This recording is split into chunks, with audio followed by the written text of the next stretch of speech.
आज पूरे प्रदेश में 200 विधानसभा क्षेत्रों में इस यात्रा का आयोजन किया जा रहा है। उसी के तहत आज हम सब नवलगढ़ की पावन धरा पर इकट्ठे हुए हैं। वैसे देखा जाए तो ये भारतीय जनता पार्टी की यात्रा नहीं है, ये जन जन की यात्रा है, जनता की यात्रा है, क्योंकि सबसे ज्यादा आक्रोशित तो जनता ही है और जनता को मजबूर होकर जागरण करने के लिए इस यात्रा का आयोजन करना पड़ रहा है। भारतीय जनता पार्टी तो केवल उसका माध्यम है, यात्रा तो आप सबकी यात्रा है, पूरी जनता की यात्रा है। जनता को भी आक्रोशित ऐसे नहीं हुआ गया है। क्या क्या घटनाएं राजस्थान में हो रही हैं, इन दिनों तो ऐसे लग रहा है जैसे घर से निकलना भी दूभर हो रहा है। कल की घटना, उसके पहले की घटना, अगर आज अखबारों में सबने देखा होगा, पढ़ा होगा, एक बच्ची अपने निर्दोष पिता के सीने पर लेटी हुई है, मृत पिता के सीने पर। क्या गलती थी उस पिता की बेचारे की? कहीं से लोन लेके, कहीं से कर्जा लेके अपनी बेटी की फीस चुकाने के लिए वो आ रहा था और उसको गोली मार दी गई। और यही नहीं हुआ, कल धौलपुर में एक डीएसपी के ऊपर गोलियां चली। वो तो उसने जैकेट पहन रखी थी इसलिए वो बच गया। इसका मतलब है कि पुलिस का इकबाल भी खत्म हो चुका है। अपराधियों में भय नहीं है कि हम पुलिस पर फायर कर रहे हैं या तो और किसी पर फायर कर रहे हैं। पुलिस नाम की कोई चीज ही नहीं है। वो चीज कहां से होगी? 5000 पुलिसकर्मी राहुल गांधी की सेवा के लिए वहां उसकी सेवा में लगा रखे हैं। पूरा मंत्रिमंडल राहुल की सेवा में लगा हुआ है। मुख्यमंत्री जी अगर इसमें से 10% समय भी आप राजस्थान की जनता को दे देते तो राजस्थान को ये दुर्दिन देखने नहीं पड़ते। सारा मंत्रिमंडल, सारी पुलिस राहुल गांधी की सेवा में। जनता चाहे बाढ़ में कितनी भी परेशानी हो, कोई सुनने वाला नहीं है। बिल्कुल जंगल राज पूरे देश में हो चुका है। 8 लाख मुकदमे, ऐसा रिकॉर्ड कहीं नहीं बना है। 8 लाख मुकदमे राजस्थान के थानों में दर्ज हुए हैं। पूरा राजस्थान हिंदुस्तान में अपराध में 1 नंबर पर है। राजस्थान क्राइम की कैपिटल बन चुका है, राजधानी बन चुका है राजस्थान। और खाली यही क्राइम नहीं है, प्रतिदिन राजस्थान में 5-7 मुकदमे महिला अपराध के दर्ज होते हैं।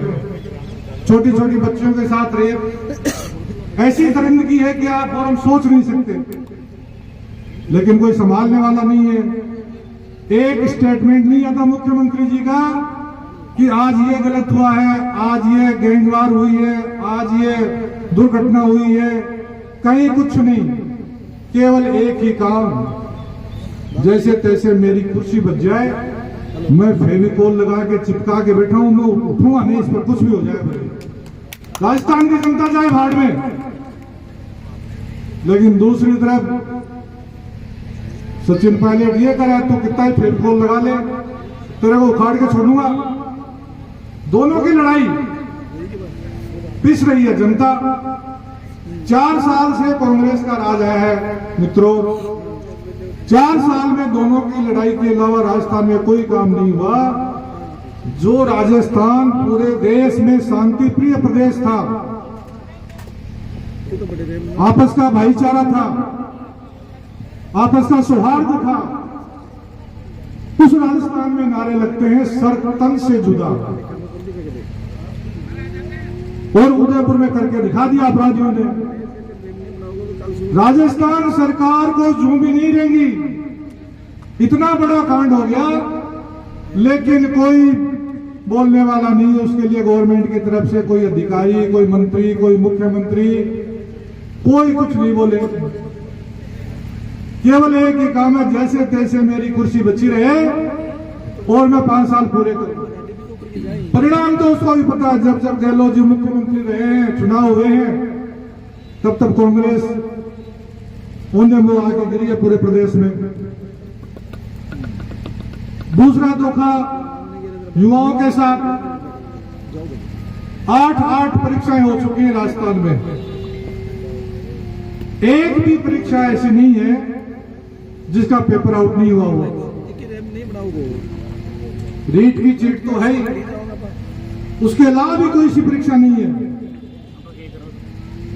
और जो बेचारे गरीब परिवार के लोग गांव से निकल के शहरों में जाते हैं, हॉस्टल में रहते हैं, महंगी कोचिंग की फीस भरते हैं, तैयारी करते हैं, और जब परीक्षा होती है तो पेपर आउट हो जाता है। पैसे वाले लोग, महंगी कोचिंग वाले लोग अपने अपने चहेतों को पैसे लेके पेपर बांट देते हैं। बेचारा गरीब का बच्चा वहीं का वहीं, उसके पैसे बेकार, कोचिंग की फीस बेकार, उसकी मेहनत बेकार, लेकिन किसी के कोई जूनी नहीं गी। आरएएस का रिजल्ट पिछले दिनों आया, आपने सबने देखा होगा। राजस्थान के कांग्रेस के अध्यक्ष हैं डोटासरा जी। ऐसा लगता है उनके परिवार में, उनके रिश्तेदारी में ही सब लोग पढ़े लिखे हैं, बाकी कोई पढ़ा लिखा है नहीं। उनका बेटा, बेटे की बहू, साड़ी, साड़ाए ली, साडू, साडू का बेटा, उसके परिवार के बच्चे सारे आरएएस बन गए। सब के सब आरएएस बन गए उनके परिवार में। उनको लिखित परीक्षा में नंबर नहीं, इंटरव्यू में सारे आरएएस बन गए। एक बहुत चुटकुला उनके ऊपर चलता है सोशल मीडिया पर, आपने भी सबने सुना होगा, अखबारों में पढ़ा होगा। आजकल जब किसी लड़की की शादी नहीं होती हो तो शिव जी से प्रार्थना करती है कि भगवान मेरी शादी करवा दे जल्दी से। तो सोशल मीडिया पर एक चुटकुला चलता उनके लिए कि मैं शिव जी महाराज से विनती करूं, बाबा तेरो ही मन आसरो, पति चाहे कशो भी दे दे, सुसरो दे ढोटा। क्योंकि पति शार को सुसरो मिल जाएगा, क्यों और चाहे मनाओ, आदेश तो बन जाएगा। लूटपाट मची हुई है चारों तरफ। युवाओं का मामला हो, महिलाओं का मामला हो, किसानों का मामला हो। गहलोत जी ने अभी यूरिया मांगी केंद्र सरकार से 8 lakh metric ton, 14 lakh metric ton Rajasthan को यूरिया आ चुकी है। लेकिन आज भी कालाबाजारी नहीं। आज के अखबारों में आपने पढ़ा होगा, जहां जहां राहुल गांधी की यात्रा आ रही है वहां यूरिया सप्लाई के लिए वहां भेज दी, बाकी बेचारे धक्के खाते रहो किसान। इसलिए यही बातें पूरी जनता को बताने के लिए जनता ही आगे आके इस यात्रा को आयोजित करेगी। और मैं तो ये कहना चाहता हूं कि अपन बहुत पावन धरा पर आज बैठे हैं। ये जो जन आक्रोश यात्रा है, ये बीजेपी और जनता की कांग्रेस, बीजेपी और जनता की जो आक्रोश यात्रा, मेरा 100% कहना है कि ये कांग्रेस की अंतिम यात्रा साबित होगी। और अंतिम यात्रा साबित होने के बाद पिंडदान के लिए कटाया जाए, लोहागढ़ जी आया है, इसलिए बहुत पुण्य धरा से यात्रा शुरू हुई है। एक आगाज बहुत अच्छो है, अंजाम में बहुत अच्छो सी। आप सब लोग पधारा, आपका बहुत बहुत धन्यवाद।